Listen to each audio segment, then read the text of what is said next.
BP news ವೀಕ್ಷಕರಿಗೆಲ್ಲ ನಮಸ್ಕಾರಗಳು. ಪ್ರಿಯ ವೀಕ್ಷಕರೇ, ನಾನು ನಿಮ್ಮ ಗಣೇಶ್. ಪ್ರಿಯ ವೀಕ್ಷಕರೇ, ನಾನು ಇಂದು ಬೆಂಗಳೂರಿನ ತ್ಯಾಗರಾಜ ನಗರದಲ್ಲಿರ್ತಕ್ಕಂಥ ಕಂಬ ನರಸಿಂಹ ದೇವಸ್ಥಾನದ ಸಭಾಂಗಣದಲ್ಲಿದ್ದೇನೆ. ಈ ಒಂದು ಸಭಾಂಗಣದಲ್ಲಿ ಸೌಭಾಗ್ಯವತಿ ಅನ್ನುವಂಥ ಒಂದು ಕಾರ್ಯಕ್ರಮ ಜರುಗ್ತಾ ಇದೆ.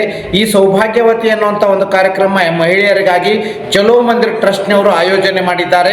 ಚಲೋ ಮಂದಿರ್ ಟ್ರಸ್ಟ್ನವರು ಮಹಿಳೆಯರ ಸಬಲೀಕರಣಕ್ಕಾಗಿ ವಿಶೇಷವಾದಂಥ ಈ ಒಂದು ಬೃಹತ್ ಕಾರ್ಯಕ್ರಮವನ್ನು ಹಮ್ಮಿಕೊಂಡಿದ್ದು, ಇಲ್ಲಿ ಇವತ್ತಿನ ದಿವಸ ಮಹಿಳಾ ಜೀವನದಲ್ಲಿ ಯಾವ ರೀತಿಯಾದಂಥ ಇರಬೇಕು, ಮನೆಯಲ್ಲಿ ಹೇಗಿರಬೇಕು, ಸಮಾಜದಲ್ಲಿ ಹೇಗಿರಬೇಕು, ಕಾನೂನುಗಳನ್ನ ಹೇಗೆ ತಿಳ್ಕೊಂಡಿರಬೇಕು, ಹೀಗೆ ಸಮಾಜದ 10 ಮುಖಗಳ ಕುರಿತು ಆದಂಥ ವಿಚಾರ ಸಂಕಿರಣ ಥರ ರೀತಿಯಲ್ಲಿ ಇವತ್ತಿನ ಸೌಭಾಗ್ಯವತಿ ಕಾರ್ಯಕ್ರಮ ಮಾಡ್ತಾ ಇದ್ದಾರೆ.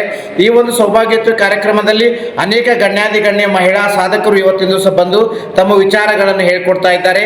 ಈ ಒಂದು ಬೃಹತ್ವಾದಂತಹ ಸೌಭಾಗ್ಯವತಿ ಕಾರ್ಯಕ್ರಮ ಬೆಂಗಳೂರಿನಲ್ಲಿ ನಡೀತಾ ಇರುವಂಥದ್ದು ಚಲೋ ಮಂದಿರ್ ಟ್ರಸ್ಟ್ನವರು ಯಾವ ರೀತಿ ಆಯೋಜನೆ ಮಾಡಿದ್ದಾರೆ, ಯಾವ ರೀತಿ ನಡೆದುಕೊಂಡು ಬರ್ತಾ ಇದೆ ಎನ್ನುವುದನ್ನು ಎಲ್ಲವನ್ನು ನೋಡಿಕೊಂಡು ಬರೋಣ, ಬನ್ನಿರಿ.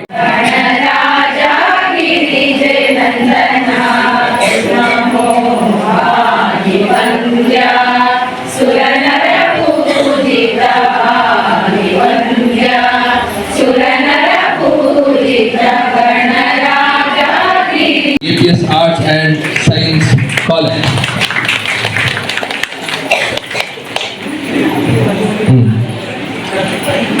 ಆಮೇಲೆ ಧನಲಕ್ಷ್ಮಿ ಅವರು ಕೂಡ ನಮ್ಮ ಬಸವನಗುಡಿ ಮಹಿಳಾ ಪೊಲೀಸ್ ಠಾಣೆಯಿಂದ ಬಂದಿದ್ದಾರೆ. ಅವ್ರಿಗೂ ಜೋರಾದ ಚಪ್ಪಾಳೆಯಲ್ಲಿ. ಹಾಗೆ ಪ್ರಮೀಳಾ ಮೇಡಮ್ ಅವರು ಮಹಿಳಾ ರಕ್ಷಣಾ ಪಡೆ, ಅವ್ರಿಗೂ ಕೂಡ ಜೋರಾದ ಚಪ್ಪಾಳೆಯಲ್ಲಿ.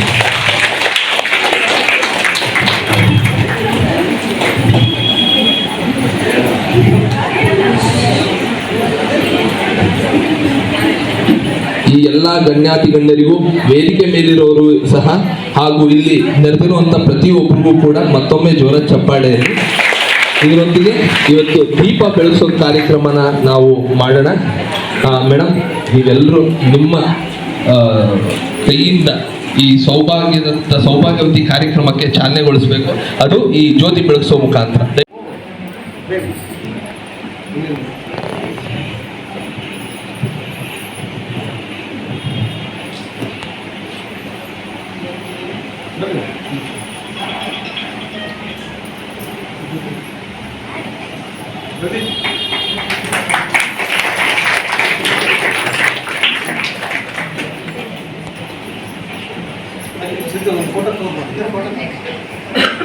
ಸಂಜೆ ವೇದಿಕೆಯಲ್ಲಿರುವ ಗಣ್ಯರು ಹಾಗೂ ಇಲ್ಲಿ ನಡೆದಿರ್ತಕ್ಕಂಥ ನನ್ನ ಸ್ನೇಹಿತೆಯರೆಲ್ಲರಿಗೂ ನನ್ನ ನಮಸ್ಕಾರಗಳು. ಇಂದು ಮಹಿಳಾ ಸಬಲೀಕರಣದ ಬಗ್ಗೆ ನಾವು ಮಾತಾಡ್ತಿದ್ದೀವಿ ಅಂದರೆ, ಸಬಲೀಕರಣಕ್ಕೆ ಅರ್ಥ ಬರಬೇಕಾದ್ರೆ ಅದರ ಬೆನ್ನೆಲುಬು ಆರ್ಥಿಕ ಸ್ವಾತಂತ್ರ್ಯ. ನಾನು ಅದ್ರ ಬಗ್ಗೆ ಸ್ವಲ್ಪ ಮಾತಾಡೋಕ್ಕೆ ಇಷ್ಟಪಡ್ತೀನಿ. ಅಂದರೆ ಫೈನಾನ್ಷಿಯಲ್ ಇಂಡಿಪೆಂಡೆನ್ಸ್, ಆರ್ಥಿಕ ಸ್ವಾತಂತ್ರ್ಯ ಇರಬೇಕು ಒಬ್ಬ ಮಹಿಳೆಗೆ. ಅವಳು ಮನೇಲೇ ಇರಲಿ, ಆಚೆನೇ ಹೋಗಲಿ, ಎಲ್ಲೇ ಹೋಗಲಿ, ಯಾವಾಗಲೂ ನಾವು ಒಬ್ಬರ ಹತ್ರ ದುಡ್ಡು ಕೈ ಚಾಚಕ್ಕಾಗಲ್ಲ. ಆರ್ಥಿಕ ಸ್ವಾತಂತ್ರ್ಯ ಇರಬೇಕು ಅನ್ನೋದ್ರ ಬಗ್ಗೆ ನಾನು ಟಾಪಿಕ್ ತಗೊಂಡಿದ್ದೆ. ಒಂದೆರಡು ಮಾತಾಡ್ತೀನಿ. ನಾನು ಪಾಯಿಂಟ್ಸ್ ಗುರ್ತು ಮಾಡ್ಕೊಂಡು ಬಂದಿದ್ದೀನಿ. ಒಬ್ಬ ಮಹಿಳೆ ತನ್ನ ಜೀವನದ ನಿರ್ಧಾರಗಳನ್ನು ಸ್ವತಂತ್ರವಾಗಿ ತಗೊಳ್ಬೇಕಾದ್ರೆ, ಅವಳಿಗೆ ಗೌರವ ಸಿಗಬೇಕಾದ್ರೆ, ಅವಳ ಕನಸುಗಳಿಗೆ ಗರಿ ಕಟ್ಟಬೇಕಾದ್ರೆ ಅವಳು ಆರ್ಥಿಕವಾಗಿ ಸ್ವತಂತ್ರವಾಗಿರಬೇಕು. ಅದಕ್ಕೆ ಮೇಯ್ನಾಗಿ ಏನಿರಬೇಕು ಅಂದರೆ, ಅವಳು ವಿದ್ಯಾವಂತಲಾಗಿರಬೇಕು. ವಿದ್ಯಾವಂತಲಾದರೆ ಅಂದರೆ 3 ಡಿಗ್ರಿನೇ ತಗೋಬೇಕು, PhD ಮಾಡಬೇಕು, ಡಾಕ್ಟರೇಟೇ ಮಾಡಬೇಕು ಅಂತಿಲ್ಲ. ಅವಳ ಜೀವನದಲ್ಲಿ ಕೆಲವು ಅವಳ ಎಕ್ಸ್ಪೀರಿಯನ್ಸಿಂದ ಆಗಿರ್ಬೋದು, ಅಥವಾ ಅವಳು ಎಷ್ಟನೇ ತರಗತಿವರೆಗೆ ಓದಿರಲಿ, ಅದರಿಂದನೇ ಅವಳು ಅದರಿಂದ ಸಾಧಿಸ್ಬೋದು ಅನ್ನೋದನ್ನು ಹೇಳಕ್ಕೆ ಇಷ್ಟಪಡ್ತೀನಿ. ನಾನು ಒಬ್ಬ ಕರ್ನಾಟಕ ಶಾಸ್ತ್ರೀಯ ಸಂಗೀತ ವಿದುಷಿ. ಅದರ ಒಂದು ಎಕ್ಸಾಂಪಲ್ ತಗೊಂಡು ನಾನು ಹೇಳಕ್ಕೆ ಇಷ್ಟಪಡ್ತೀನಿ. ಇವಾಗ ನಾವು ಒಂದು ರಾಗವನ್ನು ಹಾಡಬೇಕಾದ್ರೆ ಬರೀ ರಾಗವನ್ನೇ ಹಾಡಲ್ಲ, ಶ್ರುತಿ, ಲಯ, ತಾಳ, ಭಾವ, ಮನೋಧರ್ಮ, ಆ ಸಾಹಿತ್ಯ ಶುದ್ಧವಾಗಿರ್ಬೇಕು, ಎಲ್ಲವನ್ನು ನೋಡ್ತೀವಿ. ಅದೇ ಥರ ಇದೆಲ್ಲವೂ ಒಂದು ಮಹಿಳೆಯ ಜೀವನದಲ್ಲಿ ಶಿಕ್ಷಣ ಒಂದು ಶ್ರುತಿ, ಆತ್ಮವಿಶ್ವಾಸ ಒಂದು ಲಯ, ಕುಟುಂಬ ಒಂದು ತಾಳ, ಆರ್ಥಿಕ ಸ್ವಾತಂತ್ರ್ಯವೇ ಅದಕ್ಕೆ ಬರುವ ಒಂದು ಮನೋಧರ್ಮ. ಇಷ್ಟೆಲ್ಲನೂ ಇದ್ದಾಗ, ಇಷ್ಟೆಲ್ಲ ಹಾರ್ಮನಿ ಇದ್ದಾಗ ಒಂದು ಸಂಸಾರದಲ್ಲಿ ಚೆನ್ನಾಗಾಗುತ್ತೆ ಅಂತ ನಾನು. ಹಾಗಂದ್ರೆ ಹೆಣ್ಮಕ್ಳು ದುಡಿಯಲೇಬೇಕು ಅಂತ ಅರ್ಥ ಅಲ್ಲ. ದುಡಿದೇ ಇದ್ರೂ ನೀವು ಆರ್ಥಿಕವಾಗಿ ಸ್ವತಂತ್ರವಾಗಿ ಇರಬಹುದು. ಅದನ್ನು ನಾನು ಹೇಳಕ್ಕೆ ಇಷ್ಟಪಡ್ತಾ ಇದ್ದೀನಿ. ಇದಿಲ್ದಿದ್ರೆ ಬದುಕು ಒಂಥರ ಅಸಂಪೂರ್ಣ ಅಂತ ಅನ್ಸುತ್ತೆ. ಇವಾಗ ನಾವೆಲ್ಲೋ ಒಂದು ಕಡೆ ಹೋಗ್ತೀವಿ, ಏನೋ ಒಂದು ಶಾಪಿಂಗ್ ಮಾಡ್ತೀವಿ, ಅಥವಾ ಹಬ್ಬಕ್ಕೆ ಏನೋ ಒಂದು ತಗೊಳಕ್ ಹೋಗ್ತೀವಿ. ಎಲ್ಲದನ್ನು ಒಬ್ಬನ ಕೇಳ್ಕೊಂಡೆ ಅಥವಾ ನೀನು ಇಷ್ಟೇ ತಗೋ ಇಷ್ಟೇ ಮಾಡುತ್ತೆ ನಮ್ಗೆ ಹೇಳಕ್ಕಾಗಲ್ಲ, ರೈಟ್ ಅಲ್ವಾ? ಹಣ ಸಂಪಾದಿಸುವುದೇ ಸ್ವತಂತ್ರ ಅಲ್ಲ. ಬಹಳ ಜನರು ಬರೀ ಹಣ ಸಂಪಾದಿಸೋದೇ ಸ್ವತಂತ್ರ ಅಂತ ತಿಳ್ಕೊಂಡಿರ್ತಾರೆ. ಆದರೆ ನಿಜವಾದ ಆರ್ಥಿಕ ಸ್ವತಂತ್ರ ಅಂದರೆ ಸ್ವಂತ ಹಣದ ಬಗ್ಗೆ ಸ್ವಂತ ನಿರ್ಧಾರ ತಗೊಳ್ಳೋದು ಒಂದು. ಎರಡನೇದು ಉಳಿತಾಯ ಮತ್ತು ಹೂಡಿಕೆಯನ್ನು ಕಲಿತ್ಕೊಳ್ಳೋದು. ಮನೆಯಲ್ಲಿ ನಾವು ಸಂಸಾರ ಮಾಡುವಾಗ ಸಪೋಸ್ ಗಂಡ ಅಥವಾ ಮಗ ಎಷ್ಟು ಅಥವಾ ಯಾರ ಮಗಳು ದುಡ್ಡು ಕೊಟ್ಟಿರ್ತಾರೆ, ಅದರಲ್ಲಿ ನಾನು ಎಷ್ಟು ಉಳಿಸಬಲ್ಲೆ, ಎಷ್ಟು ನಾನು ಹೂಡಿಕೆ ಮಾಡಬಲ್ಲೆ ಅನ್ನೋದನ್ನು ಫಸ್ಟು ತಿಳ್ಕೊಳ್ಬೇಕು. ಥರ್ಡ್ ಒಂದು, ಅಗತ್ಯ ಬಂದಾಗ ನಾವು ಕೈ ಚಾಚಕ್ಕಾಗಲ್ಲ, ನಾವೇ ಅದನ್ನು ರೆಡಿ ಇಟ್ಕೊಂಡಿರ್ಬೇಕು. ಇದನ್ನು ನಡೆಸಬಲ್ಲೆ ಅಂತ ಆತ್ಮವಿಶ್ವಾಸ ನಮ್ಮಲ್ಲಿ ಇದ್ದೇ ಇರುತ್ತೆ. ಎಲ್ಲ ಹೆಣ್ಮಕ್ಳಿಗೂ ಇದ್ದೇ ಇರುತ್ತೆ. ನಾನೇನು ವಿಶೇಷವಾಗಿ ಹೇಳ್ತಾ ಇಲ್ಲ, ಇದೆಲ್ಲರೂ ಮಾಡೇ ಇರ್ತೀರಾ, ಎಲ್ಲರೂ ದಿನನಿತ್ಯ ಮಾಡ್ತಾನೆ ಇರ್ತೀರಾ, ಎಲ್ಲರಿಗೂ ಗೊತ್ತೇ ಇರುತ್ತೆ. ಇಲ್ಲಿ ನಮ್ಮ ಟಾಪಿಕ್ ಇದು ಬಂದಿರೋದ್ರಿಂದ ನಾನು ತಮ್ಮೊಡನೆ ಅದನ್ನ ಡಿಸ್ಕಸ್ ಮಾಡೋಕ್ಕೆ ಇಷ್ಟಪಡ್ತೀನಿ ಅಷ್ಟೇ. ನಾವು ಇವಾಗ ಹೆಣ್ಮಕ್ಳು ದೊಡ್ಡವರಾಗಿರ್ಬೋದು ಚಿಕ್ಕವರಾಗಿರ್ಬೋದು, ಯಾರಿಗೂ ನಾವು ಹೇಳ್ಕೊಡೋ ಅವಶ್ಯಕತೆ ಇಲ್ಲ. ನಮ್ಮ ಜೀವನದ ಒಂದು ಎಕ್ಸ್ಪೀರಿಯನ್ಸ್ ಅಂತಾರೆ ನಮಗೆ ಬಂದ್ಬಿಟ್ಟಿರುತ್ತೆ. ಯಾವ ಥರ ಜೀವನ ಮಾಡಬೇಕು, ಯಾವ ಥರ ಸಂಸಾರ ಮಾಡಬೇಕು, ಅಥವಾ ಹೊರಗಡೆ ಯಾವ ಥರ ಇರಬೇಕು ಅನ್ನೋದು ನಮ್ಗೆ ಆಲ್ರೆಡಿ ಗೊತ್ತಿರುತ್ತೆ. ನಮ್ಗೆ ಯಾರು ಹೇಳ್ಕೊಡೋದು ಬೇಕಾಗಿಲ್ಲ. ಈಗ ಒಂದು ಸಂಗೀತ ಅಥವಾ ಒಂದು ನೃತ್ಯ ಅಥವಾ ಒಂದು ಯಾವುದಾದ್ರು ಒಂದು ಕಲೆ ಏನಾದರೂ ಒಂದು ತಗೊಂಡಾಗ ಪ್ರತಿನಿತ್ಯ ಅಭ್ಯಾಸ ಮಾಡಬೇಕಾಗುತ್ತೆ. ಹಣಕಾಸಿನ ವಿಷಯವೂ ಅದೇ. ಪ್ರತಿದಿನ ಉಳಿತಾಯ ಮಾಡಬೇಕು, ಪ್ರತಿದಿನ ಹೂಡಿಕೆ ಮಾಡಬೇಕು, ಪ್ರತಿದಿನ ಸ್ವಲ್ಪ ಹಣಕಾಸಿನ ಬಗ್ಗೆ ಜ್ಞಾನ ಇಟ್ಕೋಬೇಕು. ಅದಷ್ಟಿದ್ರೆ ಸಾಕು. ನಾವೇ ದುಡ್ಬೇಕಂತ ಇಲ್ಲ. ಇದು ಮೂರನ್ನ ಚಿಂತನೆ ಮಾಡ್ಕೊಂಡ್ರೆ ಎವ್ರಿ ಡೇ ನಾನು ಏನು ಮಾಡ್ಬೋದು, ಇವತ್ತು ಒಂದು 10 ರೂಪಾಯಿ ಉಳಿಸ್ತೀನ, ಅದು ಹನಿ ಹನಿ ಕುಡಿದ್ರೆ ಹಳ್ಳ, ಗೊತ್ತೇ ಇದೆ ಅಲ್ವಾ ನಮಗೆ. ನಾವು ಮದುವೆಗಳು ಮಾಡಿರ್ತೀವಿ, ಬಾಣಂತನಗಳು ಮಾಡಿರ್ತೀವಿ, ಬೇಕಾದಷ್ಟು ಕೆಲಸಗಳು ಮಾಡಿರ್ತೀವಿ, ಮನೆ ಕಟ್ಟಿರ್ತೀವಿ, ಬಂದವ್ರಿಗೆಲ್ಲ ಏನೋ ಒಂದು ಗಿಫ್ಟ್ ಥರ ಕೊಟ್ಟಿರ್ತೀವಿ. ಅವಾಗ ನಾವು ಯಾವ ಥರ ಮಾಡಿರ್ತೀವಿ ಅನ್ನೋದನ್ನ ನಾವು ದಿನನಿತ್ಯವೂ ಚಿಂತನೆ ಮಾಡಿದಾಗ ನಾವು ಇದರ ಬಗ್ಗೆ ಫೈನಾನ್ಷಿಯಲ್ ಇಂಡಿಪೆಂಡೆನ್ಸ್, ಆರ್ಥಿಕ ಸ್ವತಂತ್ರದ ಬಗ್ಗೆ ನಾವು ಅರ್ಥ ಮಾಡ್ಕೊಳ್ಬೋದು. ಇನ್ನೊಂದು, ಇಂದಿನ ಯುವತಿಯರು ಏನಂದರೆ ಅನೇಕ ಹುಡುಗಿಯರು, ಎಲ್ಲ ಹುಡುಗಿಯರು ಉತ್ತಮ ಶಿಕ್ಷಣವನ್ನು ಪಡೀತಾ ಇದ್ದಾರೆ. ಆದರೆ ನಾವು ಉದ್ಯೋಗಕ್ಕೆ ಮಾತ್ರ ಬದುಕ್ತಾ ಇದ್ದೀವಾ ಅದನ್ನು ಒಂದು ಕ್ವೆಶ್ಚನ್ ಮಾಡ್ಕೋಬೇಕು. ಬರೀ ಉದ್ಯೋಗಕ್ಕೆ ಮಾತ್ರ ಬದುಕ್ತಾ ಇದ್ದೀವಾ ಅಥವಾ ಜೀವನವನ್ನೇ ಸ್ವತಂತ್ರವಾಗಿ ನಡೆಸುವ ಸಾಮರ್ಥ್ಯವನ್ನುಗೋಸ್ಕರ ಮಾಡ್ತಾ ಇದ್ದೀವಾ? ವೇತನ ಪಡೆಯುವುದೇ ಗುರಿಯಲ್ಲ, ದುಡ್ಡು ಸಂಪಾದನೆ ಮಾಡುವುದೇ ಗುರಿಯಲ್ಲ. ನಾನು ತುಂಬ ಸಲ ಹೇಳ್ತಾ ಇದ್ದೀನಿ. ಎಷ್ಟೊಂದು ಸತಿ ನಾವು ಫಸ್ಟಿಂದ ಅಂದರೆ ನಮ್ಮ ಜೀವನದಲ್ಲಿ ಮೊದಲಿಂದ ನಾವು ದುಡ್ದೇ ಇರಲ್ಲ. ಯಾವುದೋ ಒಂದು ಮಧ್ಯದಲ್ಲಿ ನಮಗೆ ಅದರ ಅವಶ್ಯಕತೆ ಬರಬಹುದು. ಏನೋ ಒಂದು ಸಂದರ್ಭ ಒದಗಿ ಬಂದು ಅದಕ್ಕೆ ದುಡಿಯುವ ಅವಶ್ಯಕತೆ ಬರಬಹುದು. ಅದಕ್ಕೆ ನಾವು ತಯಾರಿರಬೇಕು. ಮೇ ಬಿ ಹೆಂಗಸರು ಎಷ್ಟೊಂದು ಜನ ಹೊಲಿಗೆ ಕಲ್ತಿರ್ತೀವಿ, ಸಂಗೀತ ಕಲ್ತಿರ್ತೀವಿ, ನೃತ್ಯ ಕಲ್ತಿರ್ತೀವಿ, ಅಥವಾ ಇನ್ನೊಂದೇನೋ ಆರ್ಟ್ ಕಲ್ತಿರ್ತೀವಿ. ಆ ಥರ ಅದರಿಂದ ನಾವು ನಮ್ಮ ಜೀವನವನ್ನು ಮುಂದುವರಿಸ್ಕೋತೀವಿ. ವೇತನವನ್ನು ಜಾಣ್ಮೆಯಿಂದ ಬೆಳೆಸುವುದು ಮತ್ತು ಮುಂದಿನ ಪೀಳಿಗೆಗೆ ಹಣಕಾಸಿನ ಸ್ವತಂತ್ರವನ್ನು ಕಲಿಸುವುದಿದೆಯಲ್ಲ, ಅದೇ ನಿಜವಾದ ಸಾಧನೆ. ಇಲ್ಲಿ ಆರ್ಥಿಕ ಸ್ವತಂತ್ರ ಅಂದರೆ ಕುಟುಂಬದಿಂದ ದೂರವಾಗುವುದು ಅಲ್ಲ, ಕುಟುಂಬದ ಜವಾಬ್ದಾರಿಗಳನ್ನು ಆತ್ಮವಿಶ್ವಾಸದಿಂದ ನಿರ್ವಹಿಸುವುದು ಅಂತ ಅರ್ಥ ಬರುತ್ತೆ. ಇವಾಗ ನಾನು ಎಷ್ಟೋ ದುಡ್ಡು ಕೂಡಿಸ್ದೆ, ಏನೋ ಒಂದು ಮಾಡಿದೆ ಮನೆಗೆ ಅಥವಾ ಸಂಸಾರಕ್ಕೆ ಅಂದರೆ ಅದು ಗ್ರೇಟ್ ಆಗ್ಬಿಟ್ಟಿದ್ದೀನಿ, ನಾನು ಎಲ್ಲರಿಂದ ಫುಲ್ ನಾನು ಎನಿಮಿ ಆಗಿಬಿಡ್ಬೇಕು ಅಂತ ಅರ್ಥ ಅಲ್ಲ. ನಾನು ಏನು ಮಾಡಿದ್ದೀನಿ ಅದನ್ನು ನಮ್ಮ ಮುಂದಿನ ಪೀಳಿಗೆ ಅಂದರೆ ನಮ್ಮ ಮಕ್ಕಳಿಗೆ ಮೊಮ್ಮಕ್ಕಳಿಗೆ ಹೇಳ್ಕೊಟ್ಟು ಈ ಥರ ಮಾಡು, ಈ ಥರ ಇರಬೇಕು ಅನ್ನೋದನ್ನು ಹೇಳ್ಕೊಡ್ತೀವಿ. ಯಾಕಂದರೆ ನಾನು ಹೇಳ್ದಂಗೆ ಈಗ ಎಲ್ಲ ಹೆಣ್ಮಕ್ಳು ಶಿಕ್ಷಣ ಚೆನ್ನಾಗಿ ಪಡೆದೇ ಇರ್ತಾರೆ. MBA ಮಾಡಿರ್ತಾರೆ, MA ಮಾಡಿರ್ತಾರೆ, MBBS ಮಾಡಿರ್ತಾರೆ, BE ಮಾಡಿರ್ತಾರೆ, ಬೇಕಾದಷ್ಟು PhD ಮಾಡಿರ್ತಾರೆ. ಅವರಿಗೆ ನಾವು ಹೇಳ್ಕೊಡ್ಬೇಕಾಗಿರೋದು ಇದನ್ನೇ. ಇನ್ನೊಂದು ಎಕ್ಸಾಂಪಲ್ ಹೇಳ್ಬೋದು ಅಂದರೆ ನಮ್ಮ ಕರ್ನಾಟಕ ಸಂಗೀತ ಪಿತಾಮಹರಾದ ಶ್ರೀ ಪುರಂದರದಾಸರು ಜೀವನ ಮೌಲ್ಯಗಳನ್ನು ತಮ್ಮ ಕೀರ್ತನೆಗಳ ಮೂಲಕ ತಿಳಿಸ್ತಾ ಹೋಗ್ತಾರೆ. ಎಷ್ಟೊಂದು ನಾವು ಪುರಂದರದಾಸರ ಕೃತಿಗಳನ್ನ ಕೇಳ್ತಾ ಇರ್ತೀವಿ.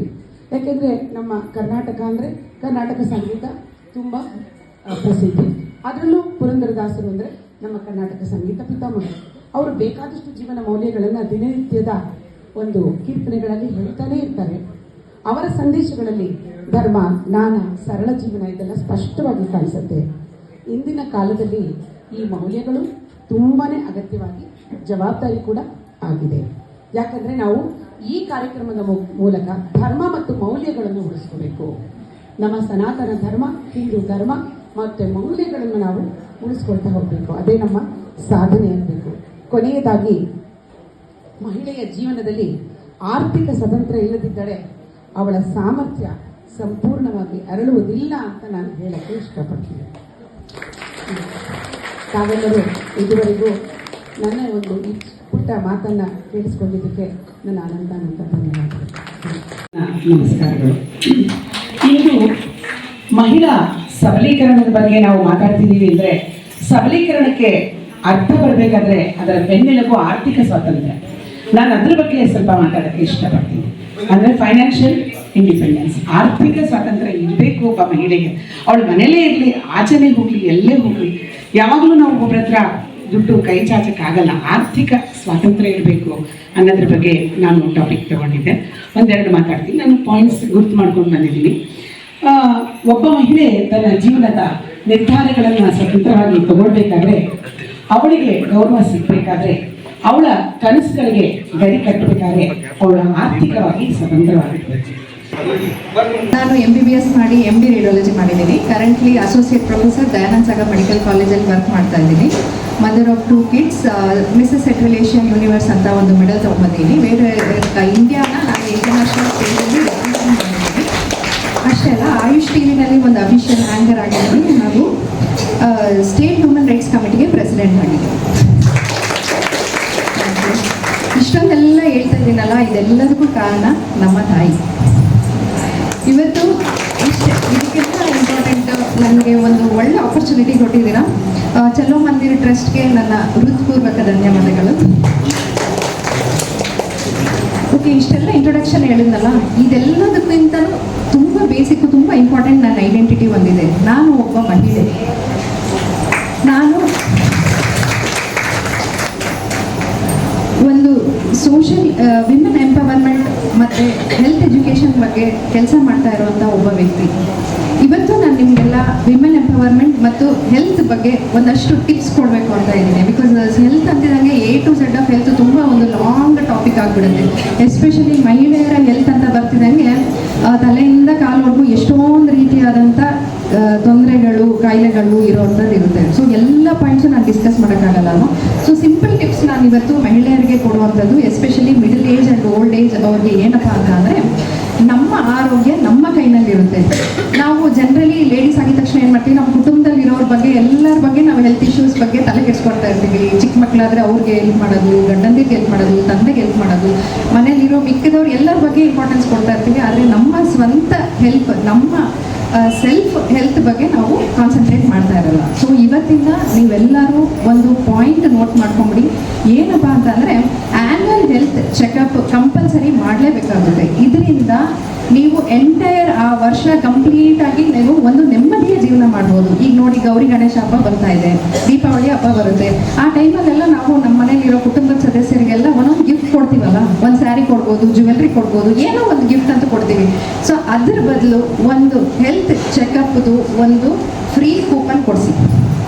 ಇದರಿಂದ ನಿಮ್ಮ ಆರೋಗ್ಯದ ಸಮಸ್ಯೆ, ಲೈಕ್ ಅದರಲ್ಲಿ ಏನು ಮಾಡ್ತಾರೆ, ಎಕ್ಸ್ರೇ ಮಾಡ್ತಾರೆ, ಅಲ್ಟ್ರಾಸೌಂಡ್ ಸ್ಕ್ಯಾನ್ ಮಾಡ್ತಾರೆ. ಇದು ಬಿಟ್ಟು ನಿಮ್ಮ ರಕ್ತ ಪರೀಕ್ಷೆ, ಯೂರಿನ್ ಇನ್ವೆಸ್ಟಿಗೇಷನ್ಸು, ಪ್ರತಿಯೊಂದು ಇನ್ವೆಸ್ಟಿಗೇಷನ್ಸು, ನಿಮ್ಮ ಬಾಡಿನಲ್ಲಿರುವಂಥ ಫ್ಯಾಟ್ ಕಂಟೆಂಟ್ ಎಷ್ಟಿದೆ, ಅಂದರೆ ಕೊಲೆಸ್ಟ್ರಾಲ್ ಎಷ್ಟಿದೆ ಅನ್ನೋದು ಕೂಡ ಅದರಲ್ಲಿ ಇನ್ವೆಸ್ಟಿಗೇಷನ್ ಆಗುತ್ತೆ. BP ಇದೆಯಾ, ಸಕ್ಕರೆ ಕಾಯಿಲೆ ಇದೆಯಾ ಅನ್ನೋದು ವರ್ಷಕ್ಕೊಂದ್ಸತಿ ನಿಮ್ಮ ತಪಾಸಣೆ ಆಗೋಗುತ್ತೆ. ಇದರಿಂದ ನೀವು ಆರಾಮಾಗಿ ವರ್ಷ ಇಡೀ ನೆಮ್ಮದಿಯಾಗಿರ್ಬೋದು, ಆರಾಮಾಗಿ ನೀವು ಫೆಸ್ಟಿವಲ್ನ ಕೂಡ ಎಂಜಾಯ್ ಮಾಡ್ಬೋದು. ಹೌದಲ್ವಾ? ಸೊ ಇವತ್ತಿಂದ ಖಂಡಿತವಾಗ್ಲೂ ಇದನ್ನು ನೀವು ನಿಮ್ಮ ಲೈಫ್ನಲ್ಲಿ ಒಂದು ಅಳವಡಿಕೆ ಮಾಡ್ಕೋತಾ ಹೋಗಬೇಕು ಅನ್ನೋ ನನ್ನ ಕಳಕಳೆಯ ಪ್ರಾರ್ಥನೆ. ಇನ್ನೊಂದು, ನಾವು StreeForHer.com ಅಂತ ಮಾಡಿದ್ದೀವಿ. ಏನಪ್ಪ ಅಂತಂದರೆ, ಇದರಲ್ಲಿ ನಾವು ಬ್ರೆಸ್ಟ್ ಕ್ಯಾನ್ಸರ್ ಅವೇರ್ನೆಸ್ ಬಗ್ಗೆ ತುಂಬ ಮಾಹಿತಿಗಳನ್ನ ಕೊಡ್ತಾ ಇದ್ದೀವಿ ಮತ್ತು ಕೆಲಸ ಕೂಡ ಮಾಡ್ತಾ ಇದ್ದೀವಿ. ನಾನು ಕರ್ನಾಟಕದಲ್ಲಿ first radiologist free ultrasound scan ಮಾಡ್ತಾ ಇರೋದು. ಮತ್ತು ಪ್ರತಿದಿನ ನಾವು ಅವೇರ್ನೆಸ್ ಪ್ರೋಗ್ರಾಮ್ ಮಾಡ್ತೀವಿ. ಪ್ಲಸ್ ಫ್ರೈಡೇಸು ನಾವು ಕ್ಯಾಂಪ್ ಮಾಡ್ತೀವಿ. ಯಾರಾದರೂ ಬಂದು ನಮ್ಮ ದಯಾನಂದ ಸಾಗರ್ ಮೆಡಿಕಲ್ ಕಾಲೇಜಲ್ಲಿ ಯಾರಾದರೂ ಬಂದು 9 to 4 ಟೈಮಲ್ಲಿ ನೀವು ಫ್ರೀ ಸ್ಕ್ಯಾನ್ ಮಾಡಿಸ್ಕೋಬೋದು. ಅದಕ್ಕೂ ಮುಂಚೆ ಇವತ್ತು ನಾನು ನಿಮಗೆ ಒಂದು ಸರಳವಾದ ಟೆಕ್ನಿಕ್, ನಿಮ್ಮ ಸ್ತನಗಳನ್ನು ಯಾವ ಥರ ಜನರಲ್ ಫಿಸಿಕಲ್ ಎಕ್ಸಾಮಿನೇಷನ್ ಮಾಡ್ಕೋಬೋದು ಅನ್ನೋದನ್ನು ವಿಡಿಯೋ ನಾನು ಶೇರ್ ಮಾಡ್ತೀನಿ. ದಯವಿಟ್ಟು ನಿಮ್ಮ ಸೆಲ್ಫ್ ಎಕ್ಸಾಮಿನೇಷನ್ ನೀವು ಪ್ರತಿ ತಿಂಗಳಿಗೆ ಒಮ್ಮೆ, especially age group 40 to 60 year female ಅವರು ನಿಮ್ಮ ಫಿಸಿಕಲ್ ಎಕ್ಸಾಮಿನೇಷನ್ ಮಾಡ್ಕೊಳ್ಳೋದ್ರಿಂದ ಏನಾದರೂ ಗೆಡ್ಡೆ ಅಥವಾ ಚರ್ಮದಲ್ಲಿ ಏನಾದರೂ ಬದಲಾವಣೆ, ನೋವು, ಇಲ್ಲ ನಿಪ್ಪಲಿಂದ ಏನಾದರೂ ಡಿಸ್ಚಾರ್ಜ್ ಬರ್ತಾ ಇದೆ ಅಂದರೆ ಖಂಡಿತವಾಗ್ಲೂ ಒಂದು ಬೇಸಿಕ್ ಇನ್ವೆಸ್ಟಿಗೇಷನ್ ಮಾಡಬೇಕು. ಎಸ್ಪೆಷಲಿ ಅಲ್ಟ್ರಾಸೌಂಡ್ ಸ್ಕ್ಯಾನು, ಮ್ಯಾಮೋಗ್ರಫಿ ಮಾಡೋದ್ರಿಂದ ಏನಾದ್ರು ತೊಂದರೆ ಇದೆ ಅಂದರೆ ಪಟ್ ಅಂತ ಗೊತ್ತಾಗುತ್ತೆ. ಅದೇ ನೋಡಿ, ಇವತ್ತಿನ ದಿನದ ಲೈಫ್ ಸ್ಟೈಲ್ ಇಂದ ಏನಾಗ್ಬಿಟ್ಟಿದೆ, 1 in 28 women is suffering from breast cancer. 1 in 28 ಲೆಕ್ಕ ಹಾಕೊಳ್ಳಿ ಎಷ್ಟು ಕಾಮನ್ ಇದೆ ಅಂತ. ಸೊ ಇಂಥ ಒಂದು ಕಾಯಿಲೆನ ನಾವು ತಪ್ಪಿಸೋಕ್ಕಾಗುತ್ತೆ ಅಂತಂದರೆ ಯಾಕೆ ನಾವು ಪ್ರಯತ್ನ ಪಡಬಾರ್ದು ಅಲ್ವಾ? ಆಮೇಲೆ ಇದೇ ಅವೇರ್ನೆಸ್ ಪ್ರೋಗ್ರಾಮ್ಗೋಸ್ಕರ ನಾನು ಒಂದು ಬ್ಯೂಟಿ ಪೇಜೆಂಟಲ್ಲಿ ಕಂಟೆಸ್ಟ್ ಮಾಡಿದ್ದು ಮತ್ತು ಬೇಕಾದಷ್ಟು ಅವಾರ್ಡ್ಗಳನ್ನ ತೊಗೊಂಡಿದ್ದೀನಿ. ಬಟ್ ನನ್ನ ಲೈಫಲ್ಲಿ ಸಕ್ಸಸ್ ಅನ್ನೋದು ಅವಾರ್ಡು ಅಚೀವ್ಮೆಂಟ್ ಅಲ್ಲ. ನಾನು ಎಷ್ಟು ಜನದ ಮುಖದಲ್ಲಿ ಸ್ಮೈಲ್ ತೊಗೊಂಡು ಬರ್ತೀನಿ, ಅವ್ರಿಗೆ ಎಷ್ಟು ಆಶ್ವಾಸನೆ ಕೊಡ್ತೀನಿ, ಮತ್ತು ಅವ್ರಿಗೆ ಫ್ಯೂಚರ್ ಬಗ್ಗೆ ಎಷ್ಟು ಹೋಪನ್ನ ನಾನು ತರಿಸ್ಕೊಡ್ಬೋದು ಅನ್ನೋದೇ ನನ್ನ ಧ್ಯೇಯ ಆಗಿದೆ ಇವತ್ತು. ಖಂಡಿತವಾಗ್ಲೂ ನೀವೆಲ್ಲರೂ ಜನರಲ್ ಫಿಸಿಕಲ್ ಎಕ್ಸಾಮಿನೇಷನ್ ಮಾಡಿಸ್ಕೊಳ್ಳಿ. ಏನಾದರೂ ತೊಂದರೆ ಇತ್ತು ಅಂದರೆ ಇಮಿಡಿಯೇಟಾಗಿ ಟ್ರೀಟ್ಮೆಂಟ್ ತೊಗೊಳ್ಳಿ. ಬ್ರೆಸ್ಟ್ ಕ್ಯಾನ್ಸರ್ ಅನ್ನೋದು ತುಂಬಾ ಒಂಥರ ಹಾರಿಬಲ್ ಕ್ಯಾನ್ಸರ್ ಅಂತ ಹೇಳ್ಬೋದು. ಯಾಕೆಂದರೆ ಅದು ಕಾಣಿಸ್ಕೊಂಡು ವಿತಿನ್ 3 months ಬಾಡಿಯಲ್ಲೆಲ್ಲ ಸ್ಪ್ರೆಡ್ ಆಗಿ ಸಾಯುವಂಥ ಚಾನ್ಸಸ್ ಇರುತ್ತೆ. ಅದಕ್ಕೋಸ್ಕರ ನೀವು ಅರ್ಲಿ ಸ್ಟೇಜಸಲ್ಲಿ ನೀವು ಡಯಾಗ್ನೋಸ್ ಮಾಡ್ಕೊಂಡ್ರಿ ಅಂದರೆ ಖಂಡಿತವಾಗ್ಲೂ ಅದಕ್ಕೆ ಕಂಪ್ಲೀಟ್ ಟ್ರೀಟ್ಮೆಂಟ್ ಇದೆ ಮತ್ತು ಕಂಪ್ಲೀಟ್ ಗುಣವಾಗಿ ನೀವು ಆರಾಮಾಗಿ ಎಲ್ಲ ಬೇರೆ ಮಹಿಳೆಯರ ಥರ ಆರಾಮಾಗಿ ಜೀವನ ಮಾಡ್ಬೋದು ಮತ್ತು ನಿಮ್ಮ ಆಯುಷ್ಯ ಕೂಡ ನಾರ್ಮಲ್ ಆಗಿರುತ್ತೆ. ಸರಿ ಅಲ್ಲ? So that is about breast cancer. ಮತ್ತು StreeForHer.com ಅಲ್ಲಿ ನಾವು ಒಂದು ವೆಬ್ಸೈಟ್ ಓಪನ್ ಮಾಡಿದ್ದೀವಿ. ಅಲ್ಲಿ A to Z of women's health ಅಂತ ಅಂದ್ಬಿಟ್ಟು ಪ್ರತಿಯೊಂದು ಆಲ್ಫಾಬೆಟಿಕಲ್ ಆರ್ಡರ್ A ಇಂದ Z ವರೆಗೂ ಬರುವಂಥ ಎಲ್ಲ ಕಾಯಿಲೆಗಳ ಬಗ್ಗೆನೂ ನಾವು ಅದರ ಕಾರಣಗಳು ಮತ್ತು ಟ್ರೀಟ್ಮೆಂಟ್ ಬಗ್ಗೆ ಜನರಲ್ ಆಗಿ ಒಂದು ಮಾಹಿತಿ ಕೊಟ್ಟಿದ್ದೀವಿ. ಸೊ ಎನಿಬಡಿ ಇಂಟ್ರೆಸ್ಟೆಡ್ ಅದರಲ್ಲಿ you can go through that. Last ಒಂದು ಪಾಯಿಂಟು, ನಾನು ಇನ್ನೊಂದು ವಿಚಾರದಲ್ಲಿ like as a president of state human rights committee ನಾವು ಡೊಮೆಸ್ಟಿಕ್ ವೈಲೆನ್ಸ್ ಬಗ್ಗೆ ಕೂಡ ನಾವು ಕೆಲಸ ಮಾಡ್ತಾ ಇದ್ದೀವಿ. ಏನಪ್ಪ ಅಂತ ಅಂದರೆ, ಈಗಿನ ಕಾಲದಲ್ಲಿ ಮಹಿಳೆಯರು ತುಂಬ ಕನ್ಸರ್ವೇಟಿವ್ ಮೆಂಟಾಲಿಟಿ. ಏನಾದ್ರು ನಾವು ಕಷ್ಟ ಸುಖ ಹೇಳ್ಕೊಂಡ್ರೆ ನಮ್ಮ ಬಗ್ಗೆ ಕೆಟ್ಟದಾಗಿ ಮಾತಾಡ್ತಾರ, ಕಷ್ಟ ಸುಖ ಹೊರಗಡೆ ಹೇಳ್ಕೊಂಡ್ರೆ ಅವಮಾನ ಆಗುತ್ತಾ ಅಂತ ಅಂದ್ಬಿಟ್ಟು ತುಂಬ ಸೈಲೆಂಟಾಗಿರ್ತಾರೆ. ಯಾವುದೇ ರೀತಿ ಇರ್ಬೋದು, ಫಿಸಿಕಲಿ, ಮೆಂಟಲಿ, ಎಮೋಷನಲಿ ಅಥವಾ ನಮ್ಮ ಸೆಲ್ಫ್ ರೆಸ್ಪೆಕ್ಟ್ಗೆ ಧಕ್ಕೆ ಬರುವಂಥ ಪ್ರಾಬ್ಲಮ್ಸ್ ಏನೇ ಇರ್ಬೋದು, ನೀವು ಖಂಡಿತ ಸೈಲೆಂಟಾಗಿ ಆ ನೋವನ್ನು ಅನುಭವಿಸುವಂಥ